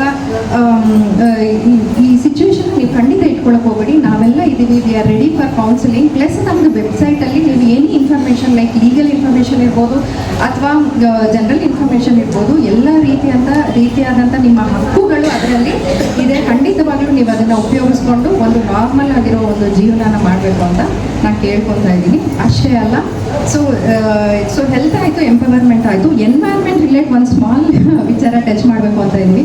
ಈಗ ಮೇಡಮ್ ಹೇಳಿದ್ರು ಹನಿ ಗೂಡಿದ್ರೆ ಹಳ್ಳ ಅಂತ. ಸೊ ನಾವು ಎಲ್ಲರೂ ಇವತ್ತು ಒಂದು ಪ್ಲೆಡ್ಜ್ ಮಾಡೋಣ, ಇವತ್ತಿಂದ ಪ್ಲಾಸ್ಟಿಕ್ ವಾಟರ್ ಬಾಟಲ್ನ ನಾವು ಯೂಸ್ ಮಾಡೋದಿಲ್ಲ ಅಂತ. ಸರಿ ಅಲ್ವಾ? ಯಾಕೆ ಅಂತಂದರೆ ಪ್ಲಾಸ್ಟಿಕ್ ವಾಟರ್ ಬಾಟಲಲ್ಲೇ ಮೈಕ್ರೋ ಪಾರ್ಟಿಕಲ್ಸ್ ಇರುತ್ತೆ. ಹೌದು, ಇಲ್ಲಿದೆ. ಹೌದು, ಇವತ್ತಿನವರೆಗೂ ಎಲ್ಲರೂ ಉಪಯೋಗಿಸಿದ್ದೀರಾ. ಇನ್ನು ಮೇಲೆ ನಾವು ಪ್ರಾಮಿಸ್ ಮಾಡೋಣ, ಈ ವಾಟರ್ ಬಾಟಲ್ಸ್ನ ಕಂಪ್ಲೀಟಾಗಿ ಅವಾಯ್ಡ್ ಮಾಡೋದು. ಗ್ಲಾಸ್ ಬಾಟಲ್ಸು ಇಲ್ಲ ಅಂತ ಅಂದರೆ ಸ್ಟೀಲ್ ಬಾಟಲ್ಸ್ನ ಯೂಸ್ ಮಾಡಿ ಅದರಿಂದ ನಾವು ಕ್ಯಾನ್ಸರ್ ಅನ್ನೋ ಮಹಾ ಕಾಯಿಲೆನ ತಪ್ಪಿಸೋಣ. Thank you very much. ಎಲ್ಲರಿಗೂ ನಮಸ್ಕಾರ. ವಜ್ರಕ್ಷೇತ್ರ ಕಂಬದ ಲಕ್ಷ್ಮೀ ನರಸಿಂಹ ದೇವಸ್ಥಾನದ ವತಿಯಿಂದ ನಮ್ಮ ಸೌಭಾಗ್ಯವತಿ ಕಾರ್ಯಕ್ರಮ ದೇವಸ್ಥಾನದಲ್ಲಿ ನಡೆಯಬೇಕು, ದೇವಸ್ಥಾನಗಳ ಅಭಿವೃದ್ಧಿ ಆಗಬೇಕು. ಇವತ್ತು ಹಿಂದೂ ಸಮಾಜ, ಸನಾತನ ಧರ್ಮ, ಹಿಂದೂ ಸಂಪ್ರದಾಯ ಉಳಿಬೇಕು ಅಂದರೆ ಅದಕ್ಕೆ ಹೆಣ್ಣುಮಕ್ಕಳ ಕರ್ತವ್ಯ ಕೂಡ ಅತ್ಯಂತ ಶ್ರೇಷ್ಠವಾಗಿದೆ. ನಮ್ಮ ಸನಾತನ ಹಿಂದೂ ಸಂಪ್ರದಾಯ ಪುರಾಣ ಇತಿಹಾಸಗಳಲ್ಲಿ ಹೆಣ್ಣು ಮಕ್ಕಳ ಬಗ್ಗೆ ತುಂಬ ಶ್ರೇಷ್ಠವಾದ ಗೌರವವನ್ನು, ಅವರು ಮಾಡ್ತಕ್ಕಂಥ ಕರ್ತವ್ಯಕ್ಕೆ ಇರ್ತಕ್ಕಂಥ ಮಹೋನ್ನತ ಫಲಗಳನ್ನು ಹೇಳಿದ್ದಾರೆ. ಹಾಗಾಗಿ ಯಾರೆಲ್ಲ ಸೌಭಾಗ್ಯವತಿಗಳು ಈ ದಿನ ಬಂದಿದ್ದೀರಿ, ಎಲ್ಲರೂ ಕೂಡ ಇತ್ತೀಚೆಗೆ ನಾವು ನೋಡ್ದಂಗೆ ಮತ್ತು ನಮ್ಮ ದೇವಸ್ಥಾನದವರೆಲ್ಲ ಕೂತು ಮಾತಾಡಿದಾಗ ಯೂತ್ ಅಂದರೆ ಇತ್ತೀಚಿನ ಹೆಣ್ಣು ಮಕ್ಕಳು ದೇವಸ್ಥಾನಕ್ಕೆ ಬರೋದು ಕಡಿಮೆ ಆಗಿದೆ, ಇತ್ತೀಚಿನ ಯುವಕರು ದೇವಸ್ಥಾನಕ್ಕೆ ಬರೋದು ಕಡಿಮೆ ಆಗಿದೆ, ಅವರು ಪಾಲ್ಗೊಳ್ಳೋದು ಕಡಿಮೆ ಆಗಿದೆ ಅಂತ ಕೇಳ್ತೀವಿ ಸಾಧಾರಣವಾಗಿ. ನೀವು ಈ ದಿನ ಯಾರು ಬಂದಿದ್ದೀರೋ ನಿಮಗೆಲ್ಲರಿಗೂ ಒಂದು ಕಳಕಳಿಯ ಪ್ರಾರ್ಥನೆ ಏನಂದರೆ, ಪ್ರತಿಯೊಬ್ಬರೂ ಕೂಡ ಮನೆಯಲ್ಲಿ ಯಾರು ಹೆಣ್ಣು ಮಕ್ಕಳಿದ್ದೀರೋ ನೀವುಗಳು ತಮ್ಮ ಸಕುಟುಂಬ ಸಮೇತರಾಗಿ ನಿಮ್ಮ ಹತ್ತಿರದ ದೇವಾಲಯಕ್ಕೆ ಹೋಗಬೇಕು. ವಾರಕ್ಕೆ ಒಂದು ಸರಿನಾದರೂ ಹೋಗಿ ದೇವಾಲಯದಲ್ಲಿ ಅಲ್ಲಿ ಏನು ಪೂಜೆಗಳಾಗುತ್ತೋ, ಏನು ಹೋಮಗಳಾಗುತ್ತೋ ಎಲ್ಲದರಲ್ಲೂ ಪಾಲ್ಗೊಂಡು ಭಗವಂತನ ಕೃಪೆಗೆ ಪಾತ್ರರಾಗಬೇಕು. ಇದು ಧಾರ್ಮಿಕ ಕಾರ್ಯ ಆಯಿತು. ಇನ್ನು ಸಾಮಾಜಿಕ ಕಾರ್ಯ ಎಲ್ಲರೂ ಹೇಳಿದ್ದಾರೆ, ಹೇಗೆ ಊಟ ಮಾಡಬೇಕು, ಹೇಗೆ ಚೆನ್ನಾಗಿರಬೇಕು ಅಂತ ಹೇಳಿದರು. ಮನೆಯಲ್ಲಿದ್ದಾಗ ಹೇಗೆ ಸಾಂಸ್ಕೃತಿಕ ಕಾರ್ಯಕ್ರಮಗಳು ಹೇಗಿರಬೇಕು ಅಂತ ಅವರು ಹೇಳಿದರು. ಇನ್ನು ಹಣಕಾಸಿಗೆ ಸಮಸ್ಯೆಗೆ ಮೇಡಮ್ ಹೇಳಿದರು. ಏನಾದ್ರು ಪ್ರಾಬ್ಲಮ್ ಆದರೆ ಸೊಲ್ಯೂಷನ್ಗೆ ಇವರಿಬ್ಬರು ಹೇಳಿದರು. ಈ ಥರ ಒಂದು ಸೌಭಾಗ್ಯವತಿ ಕಾರ್ಯಕ್ರಮ ಅನ್ನೋದು ಇದು ಸಾಧಾರಣ ಸುಮ್ಮನೆ ಒಂದು ಕಾರ್ಯಕ್ರಮ, ಒಂದು ಫಂಕ್ಷನ್ ಗೆಟ್ ಟುಗೆದರ್ ಥರ ಅಲ್ಲ. ತುಂಬ ಜನಕ್ಕೆ ತುಂಬ ಮನೆಗಳಲ್ಲಿ ಅವರವ್ರದ್ದೇ ಆದಂಥ ಸಮಸ್ಯೆಗಳು ಸಾಕಷ್ಟಿದೆ. ಆನೆಗೆ ಆನೆ ಭಾರ, ಇರುವೆದೇ ಭಾರ. ಹಾಗೆ ಅವರವರ ಸಣ್ಣ ಪುಟ್ಟ ಸಮಸ್ಯೆಗಳು ಏನೇ ಇದ್ದರೂ ಅದಕ್ಕೆ ನಮ್ಮ ಕಡೆಯಿಂದ ಎಷ್ಟು ಒದಗಿಸೋಕ್ಕಾಗತ್ತೋ ಅಷ್ಟು ಸಮಸ್ಯೆಗೆ ಪರಿಹಾರಗಳನ್ನು ಒದಗಿಸಬೇಕು ಅನ್ನೋ ಕಾರಣಕ್ಕೋಸ್ಕರ ನಮ್ಮ ಸೌಭಾಗ್ಯವತಿ ಕಾರ್ಯಕ್ರಮನ ಮಾಡ್ತಿದ್ದೀರಿ. ಪ್ರಾಯಶಃ ಎಲ್ಲರಿಗೂ ಇಷ್ಟ ಆಗಿದೆ ಅಂತ ಭಾವಿಸ್ತೀವಿ. ಇದೇ ರೀತಿ ಇನ್ನೂ ಹೆಚ್ಚು ಕಾರ್ಯಕ್ರಮಗಳನ್ನು ದೇವಸ್ಥಾನದಲ್ಲಿ ಹಮ್ಮಿಕೊಳ್ಬೇಕು ಮತ್ತು ದೇವಾಲಯಗಳಲ್ಲಿ ಹಮ್ಮಿಕೊಳ್ಳೋದ್ರಿಂದ ಸಾಕಷ್ಟು ಜನ ಒಂದೇ ಕಡೆ ಸೇರುವಂಥ ಅವಕಾಶ ಆಗುತ್ತೆ ಅನ್ನೋ ಕಾರಣಕ್ಕೆ ದೇವಸ್ಥಾನದಲ್ಲೇ ಚಲೋ ಮಂದಿರ ಟ್ರಸ್ಟ್ ಮುಖಾಂತರವಾಗಿ ಮತ್ತು ನಮ್ಮ ವಜ್ರಕ್ಷೇತ್ರ ದೇವಸ್ಥಾನದ ಮುಖಾಂತರವಾಗಿ ಮಾಡಬೇಕಂತ ಎಲ್ಲರೂ ಬಂದಿದ್ದಕ್ಕೆ ಬಹಳ ಸಂತೋಷ. ಇದೇ ರೀತಿ ಇನ್ನು ದೇವಸ್ಥಾನಗಳಲ್ಲಿ ಮತ್ತು ಚಲೋ ಮಂದಿರ ಟ್ರಸ್ಟ್ ನಡೆಸ್ತಕ್ಕಂಥ ಎಲ್ಲ ಕಾರ್ಯಕ್ರಮಗಳಿಗೆ ಪಾಲ್ಗೊಳ್ಳಬೇಕು. ಇನ್ನು ಮುಂದಿನ ತಿಂಗಳು ಸೆಪ್ಟೆಂಬರ್ 5ನೇ ತಾರೀಕು ಸೌಭಾಗ್ಯವತಿ ಕಾರ್ಯಕ್ರಮ ಇರುತ್ತೆ. ಅವತ್ತಿನ ದಿನ ನಮಗೆ ತುಂಬ ಸಂತೋಷ ತಂದಿರೋ ವಿಚಾರ ಅಂದರೆ, ನಾವು ಸುಮಾರು 3 ವರ್ಷಗಳಿಂದ ನಾವು ನಮ್ಮ ನಾಗೇಶ್ ಶೆಟ್ಟರು, ನಾಗರಾಜ್ ಗೌಡರು ಎಲ್ಲರೂ ಸೇರಿ ಇದೊಂದು ಪ್ರಯತ್ನ ಮಾಡ್ತಾ ಇದ್ವಿ. ಹೇಗೆ ಇದನ್ನು ರೂಪುರೇಷೆ ತೊಗೊಂಬರಬೇಕು, ಹೇಗೆ ಇದನ್ನು ಮುಂದುವರಿಸಬೇಕು ಅಂತ ಬಂದಾಗ ನಮ್ಮ ತಂದೆಯವರ ಸಹಕಾರ ಎಲ್ಲರದು ಸೇರಿ ನೆಕ್ಸ್ಟ್ ಮಂತ್ ನಾವು ವುಮೆನ್ ಎಂಪವರ್ಮೆಂಟ್ ಸೆಲ್ ಅಂತ ಒಂದು ಹೊಸ ಸಂಸ್ಥೆಯನ್ನು ನಮ್ಮ ಸೌಭಾಗ್ಯವತಿ ಟೀಮ್ ಕಡೆಯಿಂದ ಪ್ರಾರಂಭ ಮಾಡಬೇಕು. ಅದರಿಂದ ಸಾಕಷ್ಟು ಜನಕ್ಕೆ ಅನುಕೂಲ ಆಗುತ್ತೆ ಅನ್ನೋ ಒಂದು ಭರವಸೆಯಲ್ಲಿದ್ದೀವಿ. ಅದರದ್ದು ಇನ್ನೂ ರೂಪುರೇಷೆಗಳು ನಡೀತಾ ಇದೆ. ಮುಂದಿನ ತಿಂಗಳು ಅದರ ಬಗ್ಗೆ ಇನ್ನೂ ಹೆಚ್ಚಿನ ಮಾಹಿತಿ ಎಲ್ಲ ಸರಿಯಾದ ರೀತಿಯಲ್ಲಿ ಗೊತ್ತಾಗುತ್ತೆ. ನಮ್ಮ ಮುಖ್ಯ ಅತಿಥಿಗಳಿಗೂ ಎಲ್ಲರಿಗೂ ಹೃದಯಪೂರ್ವಕ ಧನ್ಯವಾದಗಳು. ಬಂದು ಎಲ್ಲರಿಗೂ ಹೇಳಿದ್ದಕ್ಕೆ. ಇನ್ನೊಂದು, ಎಷ್ಟೇ ದೊಡ್ಡ ಸ್ಥಾನದಲ್ಲಿದ್ದರೂ ನಿಮ್ಗೇನಾದರೂ ಡೌಟ್ ಇದ್ದರೆ ಆಮೇಲೆ ಬಂದು ಕೇಳಿ ಅಂತ ಹೇಳಿದ್ರಲ್ಲ, ಆ ಹೃದಯನೇ ಸ್ತ್ರೀ ಹೃದಯ ಅಂತ ಯಾಕೆ ಕರೀತಾರೆ ಅಂದರೆ, ತಾಯಿ ಹೃದಯ ಅಂತ ಅದಕ್ಕೆ ಕರೆಯೋದು. ಎಷ್ಟೇ ಓದಿದ್ರು, ನಮ್ಮಲ್ಲಿ ಎಷ್ಟೋ ಜನ ತಾಯಂದ್ರಿಗೆ ಅವರು BCom, MCom, MBA, degree, MBBS, PhD ಏನು ಮಾಡಿಲ್ಲ ಅಂದರೂ ತಾಯಿ ಹೃದಯ ಅಂತ ಅದಕ್ಕೆ ಹೇಳೋದು. ಏನೇ ಇದ್ದರೂ ನೀವು ಮಾತಾಡ್ಬೋದು, ಕೇಳ್ಬೋದು. ಯಾವುದೇ ಥರದ ಸಮಸ್ಯೆಗಳಿದ್ರು ಎಲ್ಲ ಥರದ ಸಮಸ್ಯೆಗಳಿಗೆ, ಪ್ರಪಂಚದಲ್ಲಿರೋ ಎಲ್ಲ ಸಮಸ್ಯೆಗೂ ನಾವು ಸಾಲ್ವ್ ಮಾಡ್ತೀವಿ ಅಂತ ಹೇಳೋಕ್ಕಾಗಲ್ಲ. ಆದರೆ ಎಷ್ಟು ಸಮಸ್ಯೆಗಳು ನಮ್ಮಿಂದ ಆಗತ್ತೋ ಆ ಸಮಸ್ಯೆಗಳನ್ನಲ್ಲಿ ಪರಿಹಾರ ಮಾಡ್ಬೋದು ಅಂತ ನಾವು ಈ ಕಾರ್ಯಕ್ರಮವನ್ನು ಹಮ್ಮಿಕೊಂಡಿದ್ದೀವಿ. ಬಂದಿದ್ದಕ್ಕೆ, ಭಾಗವಹಿಸಿದ್ದಕ್ಕೆ ಎಲ್ಲರಿಗೂ ಹೃದಯಪೂರ್ವಕ ಧನ್ಯವಾದಗಳು. ಒಂದು ಮನೆ ಚೆನ್ನಾಗಿರ್ಬೇಕಂದ್ರೆ ಹೆಣ್ಮಕ್ಳು ಮೇನು ಮೇಡಮ್ ಹೇಳ್ತಕ್ಕಂಥದ್ದು ಆರೋಗ್ಯ ಚೆನ್ನಾಗಿತ್ತಂದ್ರೆ, ಕೆಲವು ಹೆಣ್ಮಕ್ಳಿಗೆ ತುಂಬ ನಮ್ಗೆ ಒಡವೆ, ಆಸ್ತಿ, ಬಂಗಾರ ತುಂಬ ಸಂಪಾದಿಸ್ಬೇಕಂತ ತುಂಬ ಆಸೆ ಹೆಣ್ಮಕ್ಳಲ್ಲಿ, ಹೌದಾ ಇಲ್ವಾ? ಎಲ್ಲರಿಗೂ ಆಸೆ. ಬಟ್ ಅದೂ ಇಂಪಾರ್ಟೆಂಟೇ. ಬಟ್ ಅದನ್ನೇ ನೋಡ್ಕೊಂತ ಹೋದ್ರೆ ನಮ್ಮ ಆರೋಗ್ಯ ಇಂಪಾರ್ಟೆಂಟ್ ಅಲ್ವಾ? ನಮ್ಮ ಆರೋಗ್ಯ ಚೆನ್ನಾಗಿದ್ರೆ ನಾವು ಅದನ್ನ ಏನು ಬೇಕಾದರೂ ಮಾಡ್ಬೋದು. ಅದಕ್ಕೋಸ್ಕರ ನಾವು ಒಂದೇ ಒಂದು ವಿಷಯ ಹೇಳಕ್ಕೆ ಇಷ್ಟಪಡ್ತೀನಿ, ಹೊರಗಡೆಯಿಂದ ತಂದು ಊಟ ತಿನ್ನೋದನ್ನ ಆದಷ್ಟು ಮಟ್ಟಿಗೆ ನಾವು ಹೆಣ್ಮಕ್ಳು ಕಡಿಮೆ ಮಾಡಬೇಕು.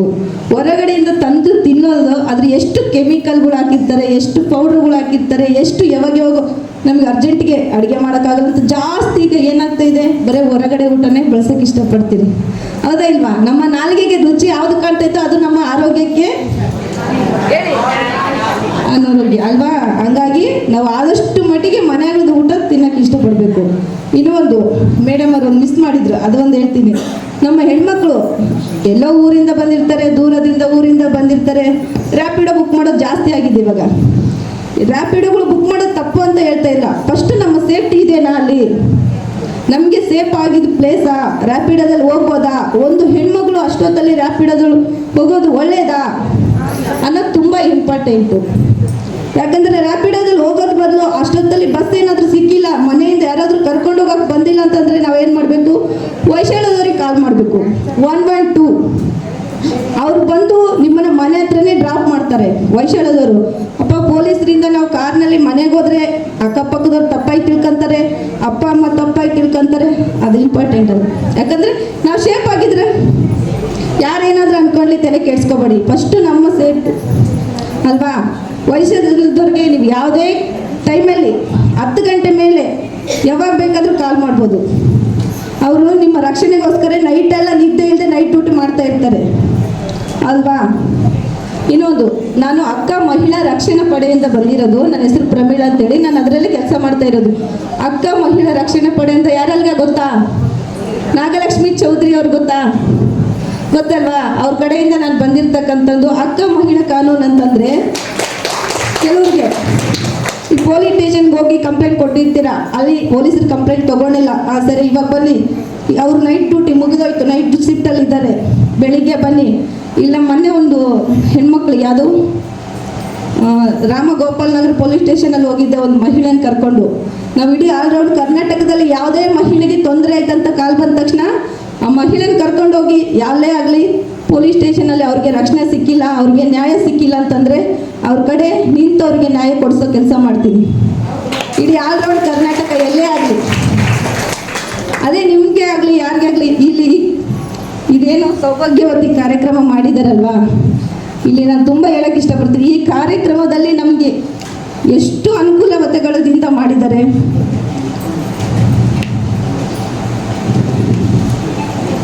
ಮಹಿಳೆಯರಿಗೆ ಏನೆಲ್ಲ ಹಕ್ಕು ಇದೆ, ಹೆಣ್ಮಕ್ಳು ಗಂಡ್ಮಕ್ಳು ಭೇದ ಭಾವ ಏನೂ ಇಲ್ಲ, ಹೆಣ್ಮಕ್ಳು ಗಂಡ್ಮಕ್ಳು ಇಬ್ಬರೂ ಒಂದೇ ಸಮಭಾಗ. ಹೆಣ್ಣೇನಪ್ಪ ಕೊಟ್ಟು ಗಂಡು ಮನೆಗೆ ಹೋಗ್ತಾಳೆ, ಗಂಡು ಬೇರೆ ಹೆಣ್ಣು ಬೇರೆ ಅಂತ ನಾವು ಯಾವತ್ತೂ ನಿರ್ಧಾರ ಮಾಡ್ಬೋದು. ಆ ಒಂದು ಹೆಣ್ಮಗಳ ಮೈಂಡಲ್ಲಿ ನಾವು ಹೆಣ್ಣು ಅಂತ ಯಾವತ್ತೂ ತೆರಬಾರ್ದು ಅಲ್ವಾ? ಹೆಣ್ಣು ಗಂಡು ಒಂದೇ ನ್ಯಾಯ ಅಂತ ಹೇಳ್ಬಿಟ್ಟು ನಾವು ಮಕ್ಕಳಿಗೆ ಇವಾಗಿಂದನೇ ಬುದ್ಧಿವಾದ ಹೇಳಬೇಕು. ಇನ್ನೊಂದು, ನೀವು ಯಾವುದೇ ಆಗಲಿ ಗೋರ್ಮೆಂಟ್ ಕಡೆಯಿಂದ ಅರ್ಜಿ ಸಲ್ಲಿಸಿದರೆ, ಯಾವುದೇ ಕಡೆಯಿಂದ ಆಗಲಿ ನಿಮಗೆ ನ್ಯಾಯ ಸಿಕ್ಕಿಲ್ಲ, ಯಾವುದೇ ರೇಷನ್ ಕಾರ್ಡ್ ಆಗಲಿ ಆಧಾರ್ ಕಾರ್ಡ್ ಆಗಲಿ ತುಂಬ ದಿವಸದಿಂದ ಅಪ್ಲೈ ಮಾಡಿದ್ದೀರಿ, ಅದು ನಿಮಗೆ ಸರಿಯಾದ ಟೈಮ್ ಸಿಗ್ತಾ ಇಲ್ಲ ಅಂದರೆ ರಕ್ಷಣೆ ಪಡೆ ಅಂತ ಹೊಸದಾಗಿ ಒಂದು ಕಾನೂನು ಬಂದಿದೆ. ಅಲ್ಲಿ ಹೋಗ್ಬಿಟ್ಟು ನಿಮಗೆ ಕಂಪ್ಲೇಂಟ್ ಕೊಟ್ಟರೆ ಆ ಕ್ಷಣದಲ್ಲೇ ಒಂದು ½ ಅವರಲ್ಲೇ ನಿಮಗೆ ನ್ಯಾಯ ಸಿಗುತ್ತದೆ. ಪೊಲೀಸ್ ಸ್ಟೇಷನ್ಗೆ ಹೋಗುವಂಥ ಅವಶ್ಯಕತೆ ಇಲ್ಲ ನಿಮಗೆ. ಹೆಣ್ಮಕ್ಳಿಗೆ ಪೊಲೀಸ್ ಸ್ಟೇಷನ್ಗೆ ಹೋದರೆ ಹೆಂಗಪ್ಪ ತುಂಬ ಕಷ್ಟ ಆಗುತ್ತೆ ಅಂತ ತುಂಬ ಜನ ಹೆಣ್ಮಕ್ಳು ಅಂತಿರ್ತೀರಲ್ವಾ. ಇನ್ನೊಂದು, ಈ ಕಾರ್ಯಕ್ರಮಕ್ಕೆ ಬಂದಂಥ ಎಲ್ಲ ಹೆಣ್ಮಕ್ಳಿಗೆ ನಾನು ತುಂಬ ಹೃದಯದ ಧನ್ಯವಾದಗಳು ಹೇಳಕ್ಕೆ ಇಷ್ಟಪಡ್ತೀನಿ. ಏನಕ್ಕಂತಂದರೆ ಇಂಥದ್ದು ಕಾರ್ಯಕ್ರಮಗೆಲ್ಲ ಬರಬೇಕು. ನೀವು ಮನೇಲಿ ಕುತ್ಕೊಂಡು ಒಂದು ½ ಅವರ್ ಒಂದು ಧಾರಾವಾಹಿ ನೋಡೋದ್ರಲ್ಲಿ ಇಲ್ಲಿ ಎಷ್ಟು ತಿಳುವಳಿಕೆಗಳು ತಿಳ್ಕೊಂತೀರಾ ಅಲ್ವಾ? ಬಿಡಪ್ಪ ಎಲ್ಲಿ ಹೋಗೋಣ, ಅಲ್ಲೆಲ್ಲ ಕುತ್ಕೊಳ್ಳೋಕ್ಕಾಗಲ್ಲ ಅಂತೆಲ್ಲ ಯಾವತ್ತೂ ಅನ್ಬಾರ್ದು. ನೀವು ಹೊರಗಡೆ ಬರೋದ್ರಿಂದ ನಿಮಗೆ ತುಂಬ ತಿಳುವಳಿಕೆಗಳಿದೆ. ಇನ್ನೊಂದು, ಇದರಲ್ಲಿ ಏನೆಲ್ಲ ಸೌಲಭ್ಯವಿದೆ ಹೆಣ್ಮಕ್ಳಿಗೆ ಅಂತಂದೇಳಿ ಮಾಡಿದ್ದಾರೆ. ನೀವು ಕೆಲಸ ಮಾಡೋದ್ರಲ್ಲಿ ಅಲ್ಲೇ ಆಗಲಿ ಹೆಣ್ಮಕ್ಳು ಪ್ರತಿಯೊಬ್ಬರು ಕಾಲ ಮೇಲೆ ನಿಂತ್ಕೊಂಡು ದುಡಿತೀರ. ಈ ಬೆಂಗಳೂರಲ್ಲಿ ಯಾಕಂದ್ರೆ ದುಡ್ದಿಲ್ಲ ಅಂದರೆ ಆಗಲ್ಲ ಜೀವನ. ಪ್ರತಿಯೊಂದು ದುಡಿತಾರೆ. ದುಡಿಯೋ ಪ್ಲೇಸಲ್ಲಿ ನಿಮ್ಗೆ ಏನಾದರೂ ನ್ಯಾಯ ಸಿಕ್ಕಿಲ್ವಾ? ಒಂದು ವ್ಯಕ್ತಿ ನೋಡೋ ದೃಷ್ಟಿ ಕೆಟ್ಟದಾಗಿದೆನಾ, ಅಪ್ಪ ಅವ್ರ ಮೇಲೆ ಕಂಪ್ಲೇಂಟ್ ಹೇಳಿದರೆ ಸುಮ್ಮನೆ ನಮ್ಮ ಕೆಲಸ ಹೋಗುತ್ತೆ, ಆ ಥರ ಯಾವತ್ತೂ ನೀವು ಅನ್ಕೋಬಾರ್ದು. ಅಲ್ಲಿ ಒಂದು ನಂಬರ್ ಇರುತ್ತೆ, ನಿಮ್ಮ ಕೆಲಸ ಮಾಡಲಿ ನಿಮಗೆ ಅಂತ ಒಂದು ಆಫೀಸ್ ಇರುತ್ತೆ, ಕೇಳಬೇಕು. ಆ ನಂಬರಿಗೆ ಕಾಲ್ ಮಾಡಿಬಿಟ್ಟು ಈ ಥರ ನಮಗೆ ತೊಂದರೆ ಕೊಡ್ತಾ ಇದ್ದಾರೆ ಅಂತ ಫೋನ್ ಮಾಡಿಬಿಟ್ಟು ನೀವು ಕೇಳಬೇಕು. ಯಾರಾದರೂ ಕೇಳಿದಿರಾ? ಆಫೀಸಲ್ಲಿ ಕೆಲಸ ಮಾಡೋ ಟೈಮಲ್ಲಿ ತೊಂದರೆ ಆದರೆ ಯಾರಾದರೂ ಕೇಳಿದ್ದೀರಾ? ಅಲ್ಲೇ ನೀವು ಮಾಡ್ತಕ್ಕಂಥ ತಪ್ಪು. ಯಾಕಂದರೆ ಚಿಗುರು ತಿರುವಾಗಲೇ ಅದನ್ನು ಚೂಟಬೇಕು, ಮರವಾದ್ರೆ ಚೂಟಕ್ಕಾಗಲ್ಲ.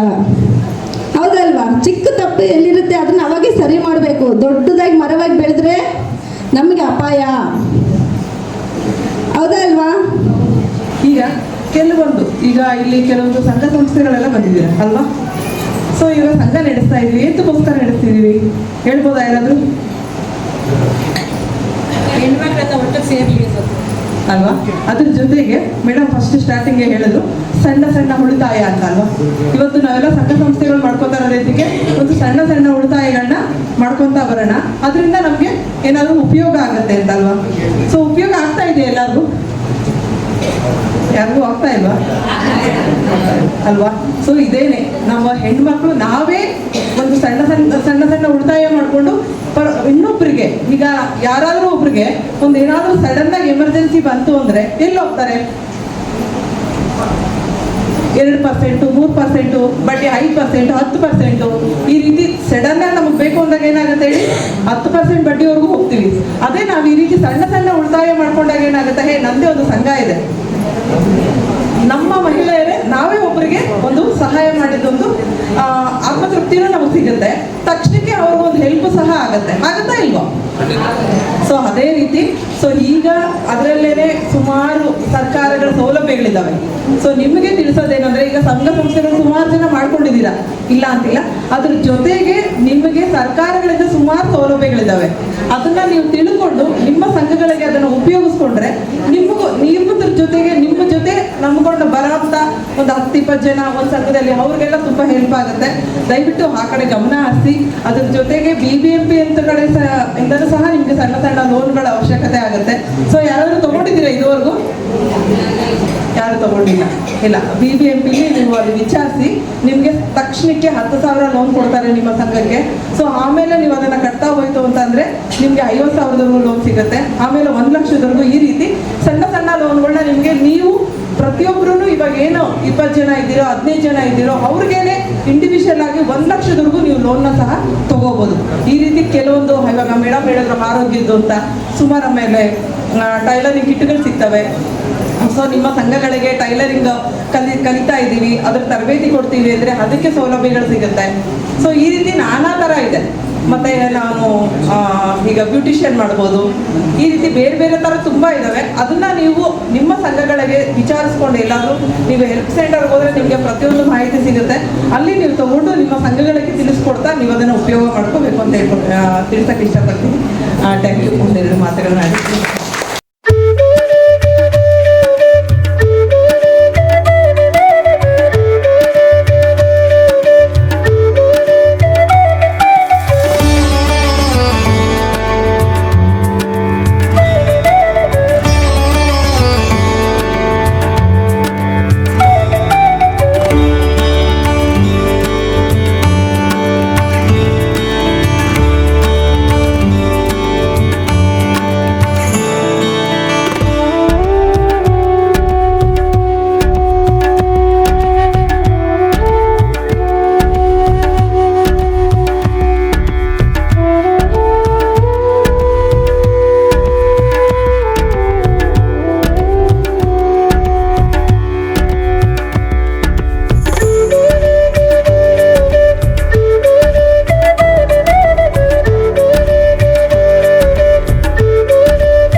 ಎಲ್ಲೇ ಕಾರ್ಯಕ್ರಮ ಮಾಡಲಿ ಇದ್ರ ಬಗ್ಗೆ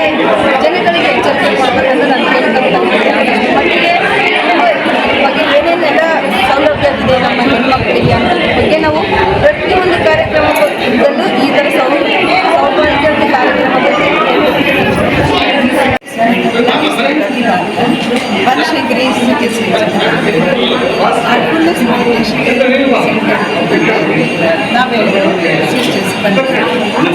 ಇಲ್ಲಿ ಸೌಭಾಗ್ಯವತಿ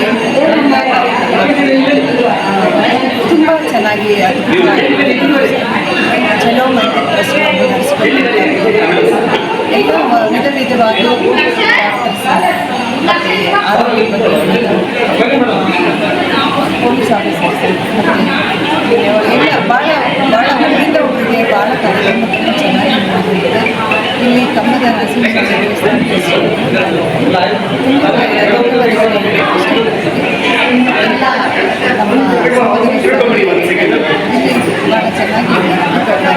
ವೀಕ್ಷಿಸಬೇಕು. ಇನ್ನೂ ಹೆಚ್ಚಿನ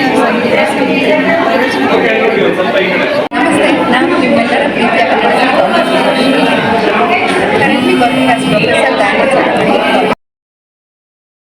Anchor in Ayush TV, Mrs. Central Asia Universe winner, Mrs. India Role Model winner and President State Human Rights Committee.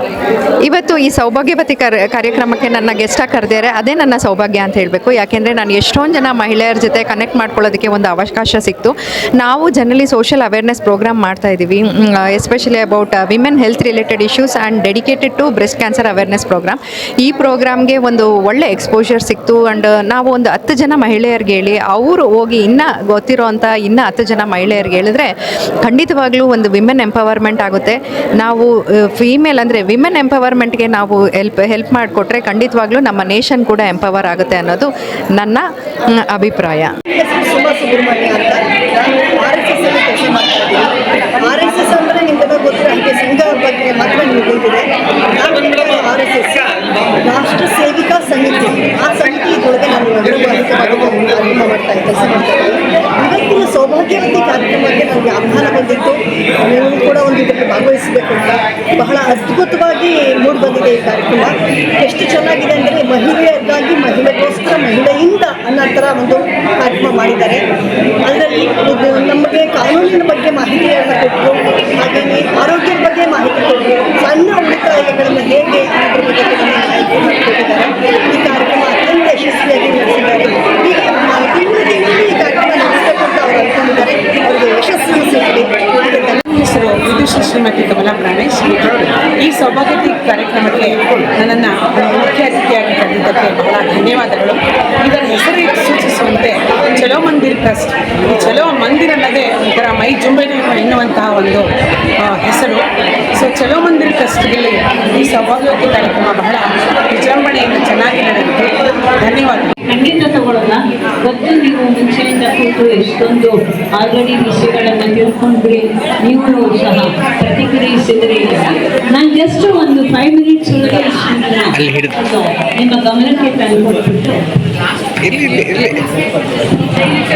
ನಿಮ್ಮ ಗಮನಕ್ಕೆ ತರ್ತಾ ಇದ್ರೆ ಈಗ ಆರೋಗ್ಯದ ಬಗ್ಗೆ ಏನು ಹೇಳಿದ್ರು ಅಥವಾ ನಮ್ಮ ಕುಟುಂಬನ ಹೇಗೆ ರಕ್ಷಿಸ್ಕೋಬೇಕು ಅದೇ ರೀತಿಯಲ್ಲಿ ಇವತ್ತಿನ ದಿವಸ ನೀವು ವರ್ಲ್ಡ್ ಹೆಲ್ತ್ ಆರ್ಗನೈಸೇಷನ್ ಯಾವುದನ್ನ ನೋಡಿದ್ರು ವ್ಯಕ್ತಿಯ ಆರೋಗ್ಯ ಅನ್ನೋದನ್ನ ಕೇವಲ ಕಾಯಿಲೆ ಇರಬೇಕು ಅವನಲ್ಲಿ ಮಾನಸಿಕವಾಗಿ, ಶಾರೀರಿಕವಾಗಿ, ಆಧ್ಯಾತ್ಮಿಕವಾಗಿ, ಸಾಂವೇಗಿಕವಾಗಿ ಅಂದರೆ ಎಮೋಷನ್ ಎಲ್ಲ ರೀತಿಯಿಂದ ಅವರಲ್ಲಿ ಒಂದು ಸುಸ್ಥಿತಿ ಇರಬೇಕು, ವೆಲ್ ಬೀಯಿಂಗ್ ಇರಬೇಕು, ಇಂಟಿಗ್ರೇಟೆಡ್ ಪರ್ಸನ್ ಆಗಿ ಒಬ್ಬ ವ್ಯಕ್ತಿಯನ್ನು ನೋಡಬೇಕು ಅನ್ನೋದನ್ನ ವರದಿ ಹೇಳ್ತಾರೆ. ಅದಕ್ಕೆ ಸಂಬಂಧಪಟ್ಟಂತೆ ನಮ್ಮ ಹಾರ್ಟ್ಫುಲ್ನೆಸ್ ಸಂಸ್ಥೆ ಅಂದರೆ ಶ್ರೀರಾಮಚಂದ್ರ ಮಿಷನ್ ಅಂತ 1945ರಲ್ಲಿ ಇದು ಎಸ್ಟಾಬ್ಲಿಷ್ ಆಗಿದೆ, ರಿಜಿಸ್ಟರ್ ಆಗಿದೆ.